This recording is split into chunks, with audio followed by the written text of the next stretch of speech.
Assalamualaikum warahmatullahi wabarakatuh. Kami dari kelompok 5 akan sedikit menjelaskan tentang investasi jangka pendek dan pensiun. Kelompok kami terdiri dari Nuzulul Lailatul Bunga Puspita, yang kedua ada Fahmi Ulinuha, yang ketiga ada saya sendiri, yakni Isma Maulaya Arafani, dan yang keempat yaitu Cynthia Nurjana.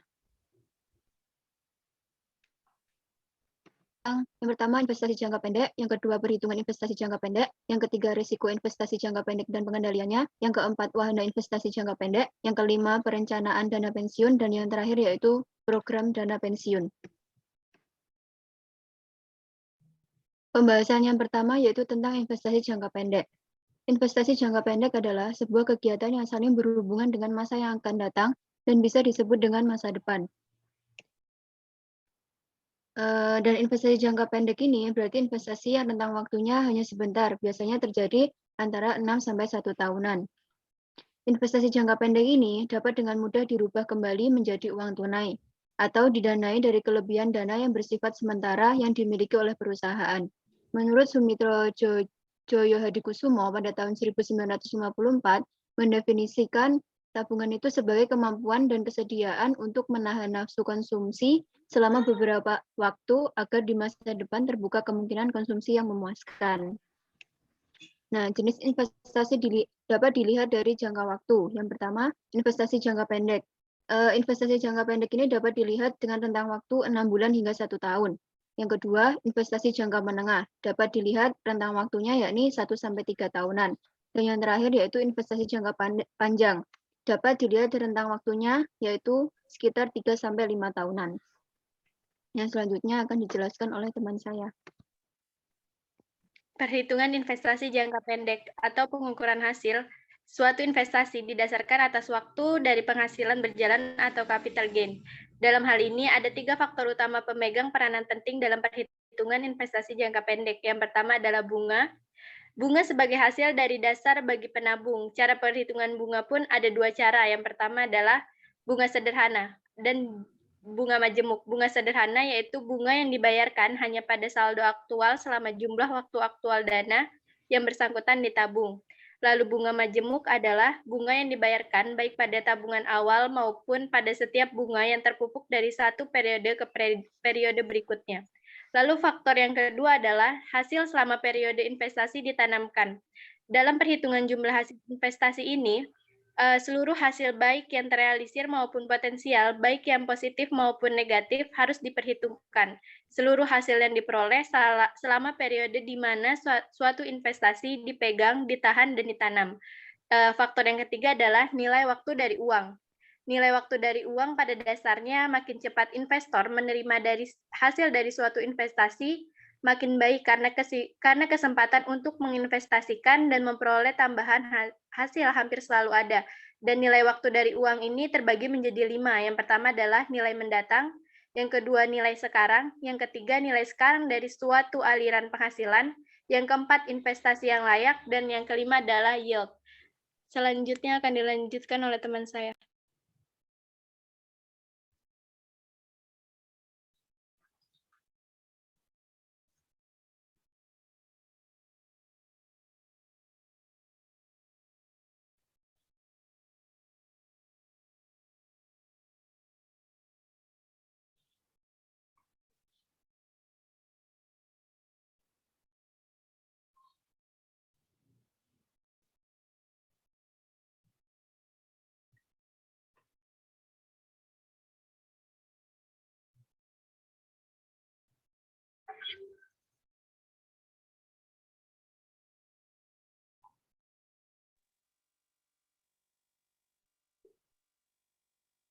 Kemudian di sini ada resiko. Investasi jangka pendek pada umumnya mengandung resiko yang rendah, baik dari resiko usaha, finansial, daya beli, tingkat bunga, kemudian likuiditas, maupun resiko pasar. Kemudian resiko usaha itu bisa disebut dengan resiko bisnis, yaitu derajat ketidakpastian dari hasil suatu investasi dan kemampuan untuk membayar investor berupa bunga, sewa, dan hasil lainnya. Kenapa? Karena maju mundurnya suatu perusahaan atau kekayaan itu di mana investor itu memiliki investasi. Kemudian finansial, yaitu di mana risiko yang berhubungan dengan kombinasi pembelanjaan hutang dan penyertaan modal untuk membelanjai suatu perusahaan. Jika makin besar proporsi hutangnya, makin besar pula risiko. Kemudian ada risiko daya beli, yaitu di mana kemungkinan perubahan tingkat dari harga ke harga, di mana investasi yang nilainya paralel dengan tingkat harga berupa saham atau properti akan menguntungkan pada periode kenaikan harga, sedangkan investasi yang memberikan hasil tetap berupa tabungan obligasi itu akan disenangi pada periode penurunan tingkat harga. Kemudian ada risiko suku bunga, yaitu risiko perubahan suku bunga umum yang mempengaruhi harga suatu surat berharga, terutama yang memberikan hasil tetap atau obligasi. Kemudian ada risiko likuiditas, yaitu risiko sulitnya likuidasi suatu investasi dengan mudah pada harga yang layak pada umumnya. Wahana investasi yang diperdagangkan di pasar di mana permintaan dan penawaran kecil seperti tanah di lokasi terpencil cenderung kurang likuid daripada yang diperdagangkan di pasar besar. Kemudian ada risiko pasar, yaitu risiko yang ditimbulkan oleh faktor-faktor seperti politik, ekonomi, sosial, dan preferensi investor. Di sini juga ada kerugian dan keuntungan dari investasi jangka pendek. Kerugian berupa rendahnya risiko investasi jangka pendek, yaitu mengakibatkan rendahnya pula hasil yang didapat dibandingkan hasil investasi jangka panjang. Kemudian penurunan suku bunga pasar yang mengakibatkan penurunan hasil investasi jangka pendek dan sebaliknya investor jangka panjang tetap mendapatkan hasil yang telah disepakati. Kemudian ada keuntungannya. Di sini keuntungannya itu kemudahan likuiditas tinggi, artinya tersedia dan dapat dilakukan di bank setempat. Cepat diubah menjadi uang tunai. Kemudian ada keamanan, yaitu bebas dari risiko pengembalian dan bebas exposure terhadap kerugian prinsipal. Kemudian ada hasilnya atau return, itu mengikuti laju inflasi dan suku bunga pasar. Jika tingkat bunga pasar naik, maka investor jangka pendek memperoleh kenaikan hasil. Dan sebaliknya, jika investor jangka panjang tetap mendapatkan hasil yang telah disepakati atau ditetapkan sebelumnya. Kemudian di sini akan dilanjutkan oleh teman saya.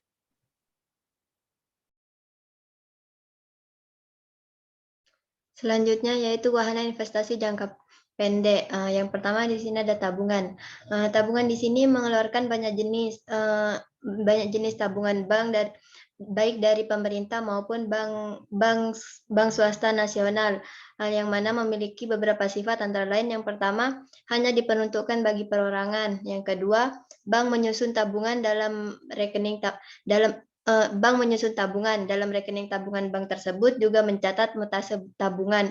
Yang terakhir ada bunga dihitung setiap akhir bulan atas dasar saldo harian dan dibukukan pada awal berikutnya. Yang kedua ada deposito berjangka. Deposito berjangka memiliki beberapa sifat. Yang pertama, simpanan dengan jangka waktu tertentu. Yang kedua, bunga dibayar setiap bulan di mana 1 bulan dihitung 30 hari atau 1 tahun 360 hari. Yang ketiga, dapat dijadikan jaminan kredit. Kemudian deposito berjangka ini juga tidak dapat dibatalkan sebelum jatuh tempo, akan tetapi bisa diperpanjang secara otomatis. Yang terakhir ada sertifikat deposito. Pada hakikatnya sama dengan deposito berjangka, kecuali perhitungan bunga dilakukan dengan metode diskon. Dalam artian, bunga dibayar di muka dengan begitu deposan membayar jumlah uang yang lebih kecil dari nominal. Kemudian bank mengeluarkan sertifikat deposito yang berisi nama dan alamat deposan dan lain sebagainya sebagai bukti simpanan. Next. Selanjutnya ada perencanaan pensiun. Pensiun dalam artian tidak bekerja lagi karena dinasnya sudah selesai atau suatu akhir dari tugas suatu pekerjaan formal dan awal dari suatu peran dalam kehidupan. Pensiun di sini bisa menyebabkan banyak tekanan atau stres. Maka dari itu kita harus menyiapkan perencanaan dan persiapan sebelum pensiun terjadi. Selanjutnya akan dijelaskan oleh teman saya. Program pensiun terbagi menjadi 3 sumber penghasilan. Yang pertama adalah jaminan sosial. Jaminan sosial adalah program publik untuk memberikan perlindungan bagi tenaga kerja terhadap risiko sakit, kecelakaan, cacat, hari tua, meninggal dunia, dan PHK. Jaminan sosial tenaga kerja atau Jamsostek meliputi 4 program utama, yaitu yang pertama adalah jaminan kecelakaan kerja, yang kedua adalah jaminan pemeliharaan kesehatan, yang ketiga adalah jaminan kematian, dan yang keempat adalah jaminan hari tua.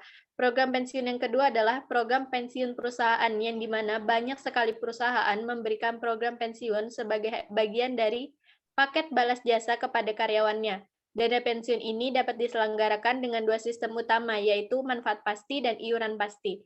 Dan yang terakhir, program pensiun yang terakhir adalah program pensiun sendiri, di mana sumber penghasilan dari jaminan sosial dan pensiun perusahaan tidak mencukupi, seorang karyawan perlu mengusahakan program pensiun sendiri. Dalam hal ini ada beberapa alternatif yang dapat ditempuh. Yang pertama adalah menabung di bank, yang kedua membeli polis asuransi dwi guna hari tua pada perusahaan asuransi, dan yang terakhir adalah menabung di bank dan membeli polis asuransi kematian di perusahaan asuransi.